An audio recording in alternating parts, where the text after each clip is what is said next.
Hello guys, কেমন আছো সবাই? আশা করছি সবাই ভালো চীনা আছো। শহরের একটা তোমরা পুরনো ভাবলাম কোনো বাড়িতে একটা মাজি নামের এই পরিবার আমিও বসবাস দেখি করত। তাদের কিছু একমাত্র ছেলের নাম আসি জিয়া। জিয়ার সকালে সকালটা শুরু হতো কাঠ শুরু কাটা হয়। আর ঘর মোছা দিয়ে। সে তার প্যারালাইসিস দাদিকেও মেসেজ করে দিত, ঔষধ দিত এবং তার সবকিছুতেই খেয়াল রাখত। একদিন জিয়ার স্কুল থেকে কয়েকজন শিক্ষক তাদের বাড়িতে আসে। জিয়া স্কুলে বেশ ভালো স্টুডেন্ট ছিল, কিন্তু তার শিক্ষকরা জানতো সে অনেক গরিব, আর তাই তাকে আর্থিকভাবে সাহায্য করার জন্য শিক্ষকরা একজন স্পন্সরকে নিয়ে এসেছিল। কিন্তু জিয়ার বাবা শিক্ষকদের এই সাহায্য নিতে চাচ্ছিলেন না। তিনি বলেন তাদের ভাগ্যে যা আছে সেটাই হবে। যদি তাদের ছেলে বড় হয়ে কিছু করতে পারে তাহলেই তাদের ভাগ্যের চাকা ঘুরবে, কিন্তু তারা কারো টাকা অনুদান হিসেবে নিতে চান না। ঠিক তখনই জিয়ার মা সেখানে একটা বয়েমে করে কফি নিয়ে চলে আসেন। প্রথমত তারা বেশ গরিব ছিল, যে কফি তাদের বাড়িতে থাকার কথা না। তারপর আবার নিয়ে এসেছিল বয়েমে করে। এটা দেখে শিক্ষকরা কনফিউজ হয়ে যায়। জিয়ার বাবা বিষয়টা বুঝতে পেরে দ্রুত শিক্ষকদেরকে সেখান থেকে পাঠিয়ে দেন। যাওয়ার আগে একজন শিক্ষক অবাক হয়ে জিয়াকে জিজ্ঞেস করে, এরা কি আসলেই তোমার বাবা মা? সবাই চলে যাওয়ার পর জিয়ার মা তাদের ময়লা কাপড়গুলো একটা জায়গায় রাখেন এবং সঙ্গে সঙ্গে সেগুলো একজন পরিষ্কার করা আর আয়রন করা কাপড়ের সাথে পাল্টে দেয়। তারপর জিয়ার বাবা তার দাদিকে বলে, আমরা বাইরে যাচ্ছি, তুমি জিয়ার সাথে ইংরেজি প্র্যাকটিস করো। জিয়ার বাবা মা বাইরে বেরিয়ে আসে। বাইরে তাদের জন্য একটা দামি গাড়ি অপেক্ষা করছিল। ঠিক তখনই স্পন্সরদের গাড়িটা তাদের পাশ থেকেই চলে যায়, কিন্তু খেয়াল করে না যে জিয়ার বাবা মা ওই গাড়িতে উঠে যাচ্ছেন। গাড়ির ভেতর জিয়ার বাবা তার মাকে বকা দিয়ে বলেন যে তোমাকে কতবার বলেছি সাবধানে থাকতে, তারপরেও তুমি আজকে দামি ঘড়ি পরে চলে এসেছো। যদি আমাদের ছেলে দেখে ফেলতো তাহলে কি জবাব দিতে ওকে? এদিকে তখন জিয়ার দাদি তাকে ব্রেকফাস্ট খাইয়ে দেয়। তারপর সে স্কুলের জন্য রওনা হয়। জিয়া বের হয়ে যাওয়ার পর তার প্যারালাইসিস দাদি চেয়ার থেকে উঠে দাঁড়িয়ে পড়েন, আর সে তার কাছে থাকা ওয়াকিটকিতে কাদেরকে যেন ইনস্ট্রাকশন দিতে শুরু করেন। তখন দেখা যায় জিয়া যেদিক থেকে স্কুলে যাচ্ছিল সেদিকে ড্রাইভার থেকে শুরু করে রাস্তায় ঝাড়ুদার এবং দোকানদার সহ অনেকেই ছদ্মবেশে জিয়ার দাদিকে ওয়াকিটকিতে জানাচ্ছিল জিয়া ঠিকভাবে স্কুলে পৌঁছাচ্ছে কিনা। রাস্তায় হঠাৎ করেই তার সামনে এক ফরেনার কাপল চলে আসে, আর তারা জিয়ার কাছে ইংরেজিতে অ্যাড্রেস জানতে চায়। তখন দেখা যায় সে অনেক ভালো ইংরেজি বলে তাদেরকে রাস্তা দেখিয়ে দেয়। আসলে এই ফরেনাররাও ছিল জিয়ার বাবার ঠিক করা, আর তাদের কাছে ক্যামেরা ছিল, যেটা দিয়ে জিয়ার দাদি বাড়ি বসেই মনিটরে জিয়াকে দেখতে পাচ্ছিল। এরপর জিয়া যখন স্কুলে পৌঁছায় সেখানে এক বয়স্ক দম্পতি তার জন্য অনেকগুলো বেলুন নিয়ে অপেক্ষা করছিল, কিন্তু জিয়া আসার আগেই সিকিউরিটি দ্রুত তাদের সেখান থেকে সরিয়ে দেয়, যাতে তারা জিয়ার সাথে কথা বলতে না পারে। বৃদ্ধ দম্পতিকে জিয়ার বাবার গাড়িতে নিয়ে আসা হয়, যেখানে জিয়ার বাবা তাদেরকে বলে, আপনারা এভাবে দামি পোশাক পরে জিয়ার সাথে দেখা করলে তার সন্দেহ হবে, তাই বাড়ি চলে যান আর পোশাক পাল্টে জিয়ার জন্মদিন পালন করতে আমাদের বাড়িতে আসুন। আসলে এই বৃদ্ধ দম্পতি ছিল জিয়ার নানা নানি। স্কুল থেকে বের হওয়ার পর জিয়ার একজন ক্লাসমেট জিয়াকে তাদের গাড়িতে উঠতে বলে, কিন্তু জিয়া ভদ্রভাবে তাকে নিষেধ করে দেয়। আসলে তার পরিবারের দরিদ্র হওয়ার কারণে সে ধনীদের সাথে খুব বেশি মেলামেশা করতে স্বাচ্ছন্দ্য বোধ করত না। কিন্তু আপনারা নিশ্চয়ই ভাবছেন, তাহলে এই সব কিছু কি চলছে? জিয়ার বাবা যখন বাড়ি ফেরে তখন সে কিছু অতীতের স্মৃতি মনে করতে শুরু করে, আর এখান থেকে রহস্যের জট খোলে। আসলে কয়েক বছর আগে জিয়ার বাবা তার মাকে নিয়ে এই পুরাতন বাড়িতে এসেছিল, আর তাকে বলেছিল, একটা সময়ে আমরা এই এলাকার সব থেকে গরিব পরিবার ছিলাম। আমি ছোটবেলায় এই বাড়িতেই বড় হয়েছি, কিন্তু টাকার মূল্য যে কত গুরুত্বপূর্ণ সেটা আমাকে আমার ছোটবেলার স্মৃতি মনে করিয়ে দেয়। আসলে জিয়ার বাবার ছোটবেলায় দারিদ্রতায় কাটলেও সে একটা সময় নিজের যোগ্যতায় এখন অনেক বড় ব্যবসা দাঁড় করিয়েছে, আর সে এখন এই শহরের সব থেকে ধনী লোকদের মধ্যে একজন। কিন্তু তাদের বড় ছেলে ছোটবেলা থেকেই যেটাই চেয়েছে সেটাই সাথে সাথেই পেয়ে গেছে, এজন্য তার কাছে টাকার মূল্যায়ন নেই। কিন্তু এখন জিয়ার বাবা মা বুঝতে পারছিল যে আসলে তাদের বড় ছেলেকে মানুষ করতে তারা ভুল করে ফেলেছে। এজন্য তারা একটা ডিসিশন নেয়। তারা ঠিক করেছিল তাদের ছোট ছেলেকে অর্থাৎ জিয়াকে তারা টাকার মূল্য বোঝানোর জন্য গরিব পরিবেশে বড় করে তুলবে। আর তখন থেকেই শুরু হয় এই অভিনয়। জিয়াকে নিয়ে তার বাবা মা দামি গাড়ি বাড়ি ফেরে এই পুরাতন বাড়িতে এসে ওঠে, আর জিয়া আসলে তখন অনেক ছোট হয়, তার এখন কিছুই মনে নেই। একটু পর তার নানা নানি নতুন পোশাক পরে তাদের নাতির জন্মদিনের শুভেচ্ছা জানাতে আসে, কিন্তু তারা ঢোকার আগে জিয়ার বাবা মা তাদেরকে চেক করে, কারণ তার নানা নানি যখন এখানে আসতো তারা জিয়াকে লুকিয়ে অনেক টাকা দেওয়ার চেষ্টা করত। তাই জিয়ার মা তাদেরকে পরীক্ষা করতে শুরু করে, আর এবার তার নানির মোজায় টাকা লুকানো ছিল।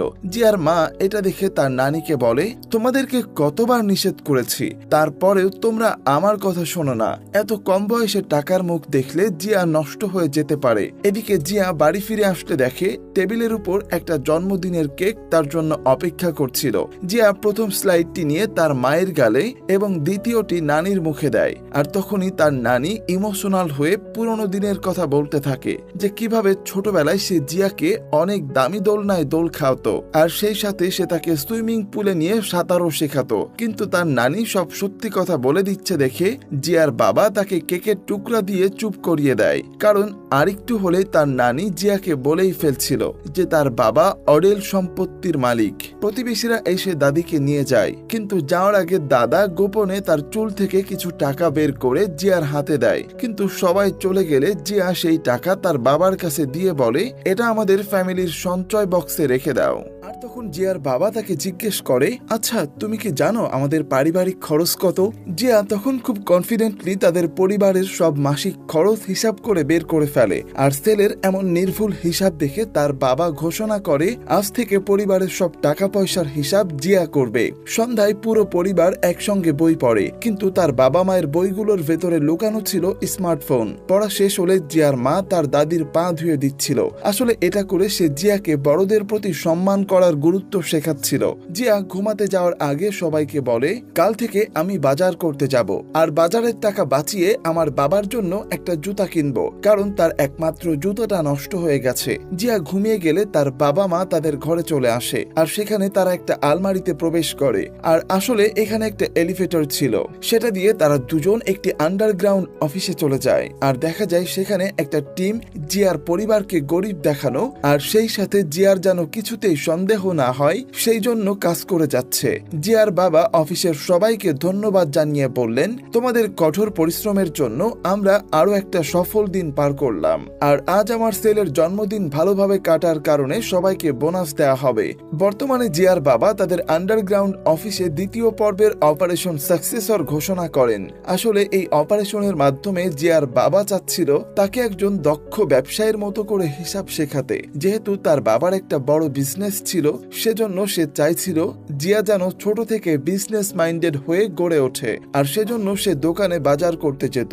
সেগুলোর দোকানদারও ছিল আসলে জিয়ার বাবার লোক। তারা কেনাকাটার সময় জিয়াকে বিভিন্ন ধরনের হিসাব নিকাশের প্রশ্ন ছুড়ে দিত, যাতে করে সে খুব দ্রুত টাকা পয়সার হিসাব বুঝতে পারে, আর এভাবেই তার ট্রেনিং চলতে থাকে। হঠাৎ করে একদিন জিয়ার মা তার জ্যাকেটের মধ্যে একটা বক্স দেখতে পায়। সেভাবে হয়তো জিয়া তার বাবার জন্য জুতা কিনে এনেছে, কিন্তু কিছুক্ষণ পরে তারা বুঝতে পারে আসলে জিয়া নিজের জন্য একটা ট্যাবলেট কিনেছে, আর এটা দেখে পরিবারের সবাই অনেক হতাশ হয়ে যায়। কিন্তু যখন তারা লক্ষ্য করে জিয়া যে দোকান থেকে ট্যাবলেটটা কিনেছিল সেখানে আসলে 7 দিনের রিটার্ন পলিসি ছিল, আর তখন তারা বুঝতে পারে আসলেই জিয়া একজন দক্ষ হিসাবী হয়ে উঠেছে, কারণ সে 7 দিন পর তার এই ট্যাবলেটটা ফেরত দিয়ে সেই টাকা দিয়ে তার বাবার জন্য জুতা কেনার প্ল্যান করেছিল।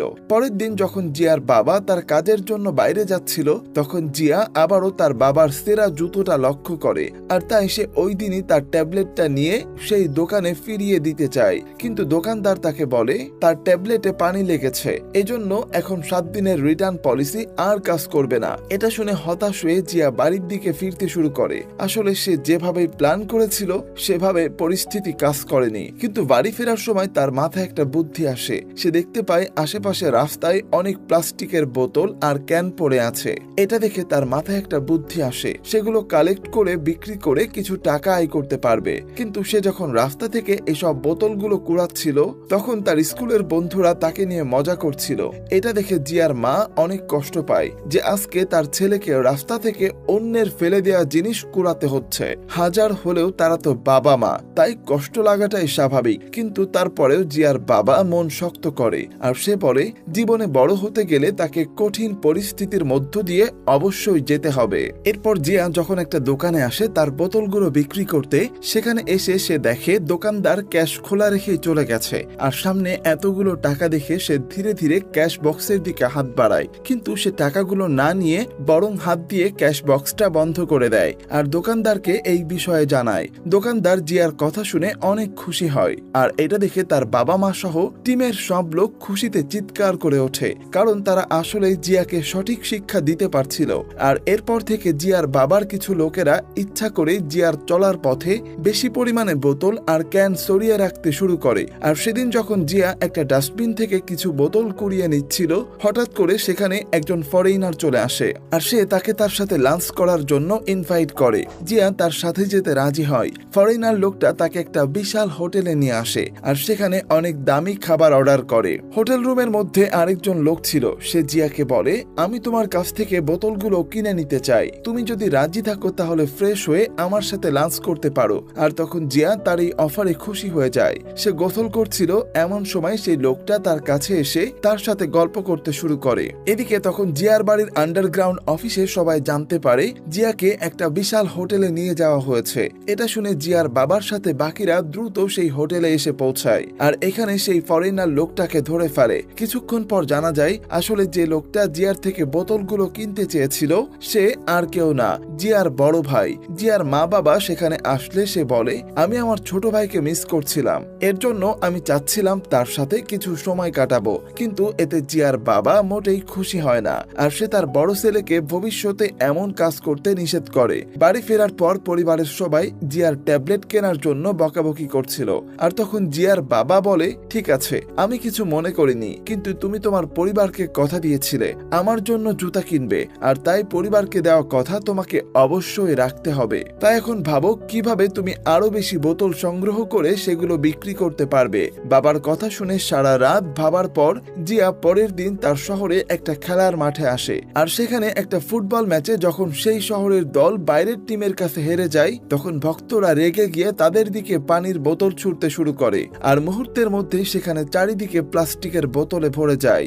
জিয়া আর তার পরিবার এই সুযোগ হাতছাড়া না করে মাঠে থাকা সব বোতল কুড়িয়ে নেয়। কিন্তু সেদিন মাঠে রেসের ট্রাক দেখে জিয়া দৌড়াতে শুরু করে। তার দৌড়াতে অনেক ভালো লাগতো।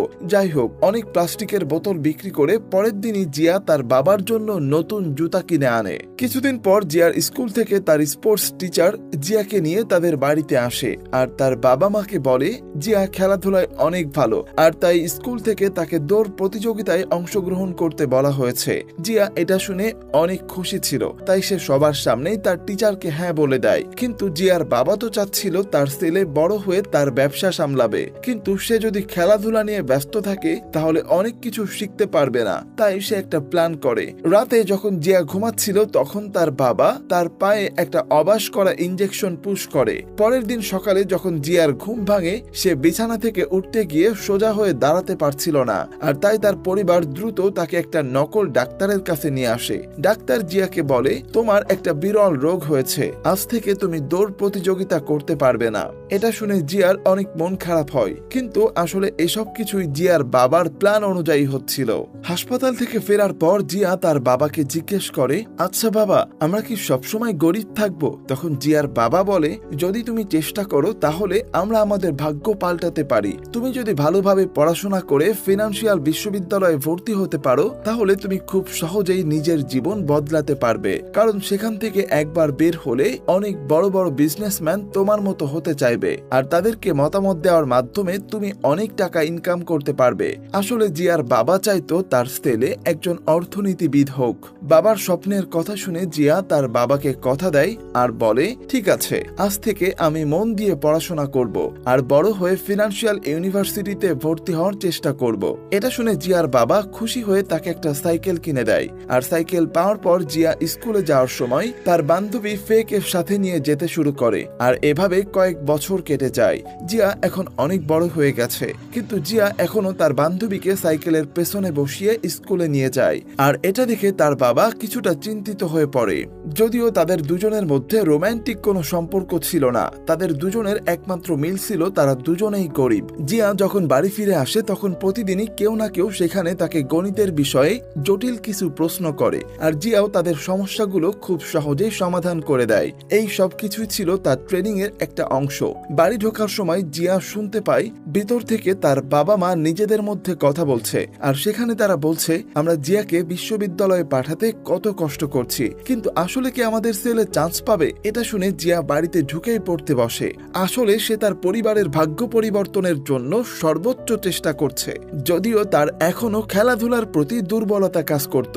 সে চাইতো একজন স্পোর্টসম্যান হতে। একদিন ক্লাসে যখন টিচার পড়াচ্ছিল তখন টিচার তাদেরকে বলে মানুষের চেতনা সবসময় তার আশেপাশের পরিবেশ থেকেই তৈরি হয়, কিন্তু জিয়া এটা মানতে রাজি ছিল না। তাই সে বলতে শুরু করে আমার পরিবার অনেক গরিব, কিন্তু তারপরেও আমি নিজের চেষ্টায় কখনো কমতি রাখিনি, আর আমার মনে হয় আমি যথেষ্ট স্মার্ট, আর সেই সাথে আমার মতো পরিবেশে বড় হওয়া বাকি বাচ্চাদের থেকে আমি নিজের চেতনাকে অনেক বেশি স্ট্রং বানিয়েছি। কিন্তু জিয়ার কথাগুলো তার টিচারের পছন্দ হয় না, তাই সে তাকে ক্লাস থেকে বের করে দেয়। তাই জিয়া স্কুল থেকে বের হয়ে আজকে আগে আগে বাড়ির দিকে ফিরছিল, আর তখনই কিছু দূর আসার পর সে খেয়াল করে একটা বাস্কেটবল কোর্টে তার দাদি কয়েকজনের সাথে বাস্কেটবল খেলছে। কিন্তু এটা কিভাবে সম্ভব? তার দাদি তো একজন প্যারালাইসিস রোগী।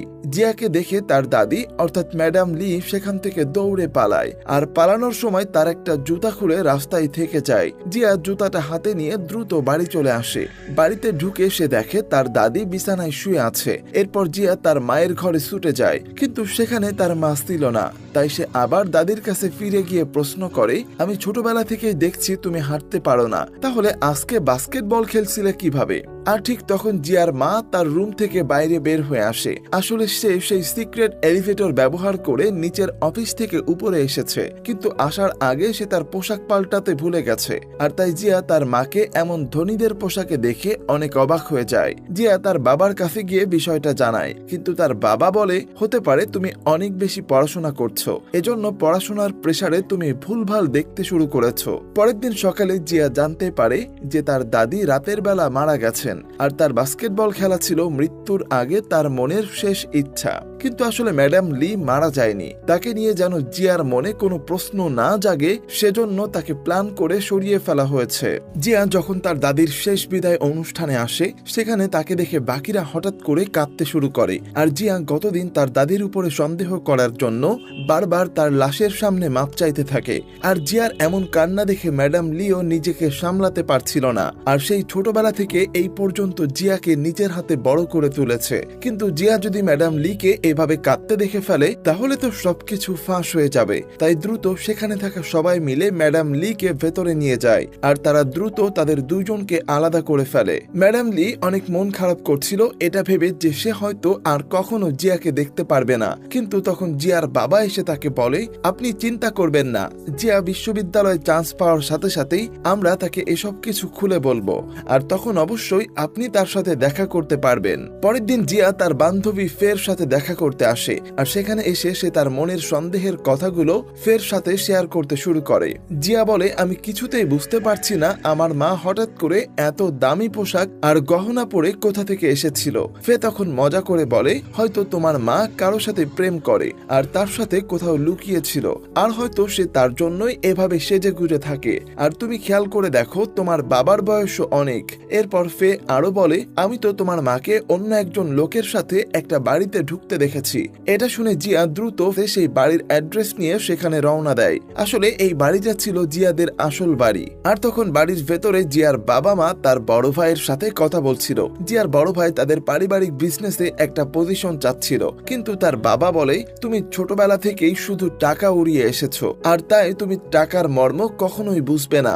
আমার বিজনেস তোমার হাতে তুলে দিলে সেটা আর বেশি দিন টিকবে না। তারা যখন এসব কিছু বলছিল তখন জিয়া বাড়ির দরজায় পৌঁছে গেছে, আর বাইরে থাকা লোকেরা ভেতরে খবর দেওয়ার আগে জিয়া বাড়ির ভেতরে ঢুকে পড়ে। বাড়ির ভেতরে ঢুকে জিয়ার ছোটবেলার স্মৃতিগুলো মনে পড়ছিল। তার মনে হচ্ছিল সে এই বাড়িতে আগেও এসেছে, এমনকি তার বাবা মায়ের আচরণও তার কাছে সন্দেহজনক মনে হচ্ছিল। জিয়াকে ডিস্ট্র্যাক্ট করার জন্য তার বাবা মা তাকে নিয়ে সুইমিং পুলে ঝাঁপ দেয়। এরপর তার মা এসে জিয়াকে বলে আসলে আমরা এই বাড়ির মালিকের কাছে তোমার বিশ্ববিদ্যালয়ে ভর্তির জন্য যে টাকার প্রয়োজন সেটা ধার নিতে এসেছি, কিন্তু তারপরেও জিয়ার তার মায়ের কথা বিশ্বাস হয় না। কিছুদিন পর তার স্কুলের পরীক্ষার রেজাল্ট দিলে দেখা যায় জিয়া অনেক ভালো রেজাল্ট করেছে।